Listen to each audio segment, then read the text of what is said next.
Hello అండి, అందరూ ఎలా ఉన్నారు? మా పిల్లలైతే స్కూల్కి వెళ్ళిపోయారు. వాళ్ళకి హాఫ్ డేస్ కాబట్టి రోజు స్నాక్స్ ఏంటంటే ఒకటే గోల. ఇదైతే మొన్న మా అత్తయ్య గారు వచ్చేటప్పుడు అంగన్వాడీ కేంద్రంలో ఇచ్చారంటండి బాలామృతం తీసుకొచ్చారు. మేము చిన్నగా ఉన్నప్పుడు ఈ పొడి ఉంటే మాత్రం తెగ తినేవాళ్ళము. ఇది ఉట్టిగా కూడా తినేయచ్చు. మా పిల్లలకు కూడా ఇస్తే చక్కగా తినేసి నోట్లో ఇలా పెట్టుకొని ఉఫ్ ఉఫ్ అని ఊదారు. ఇల్లంతా పడింది. చాలామంది ఈ పిండి తినేటప్పుడు కడుపులో నొప్పి వస్తుంది అని చెప్పి అంటూ ఉన్నారు కదండి. అలాంటి వాళ్ళు చక్కగా ఈ విధంగా బూరెలు చేసుకోండి, చాలా బాగుంటుంది.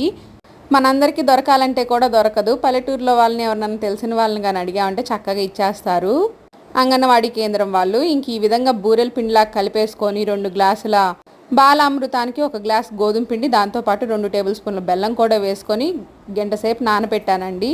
పిండి ఎంతసేపు నానితే బూరెలు అంత బాగా పొంగుతాయి. ఇంకా ఆయిల్ బాగా కాగిన తర్వాత బూరెల్ని ఈ విధంగా ఒత్తుకొని ఆయిల్లో డీప్ ఫ్రై చేసుకొని పక్కకు తీసుకున్నామంటే ఎంతో టేస్టీగా ఉండే బూరెలు అయితే రెడీ అయిపోయినాయి. Bye friends.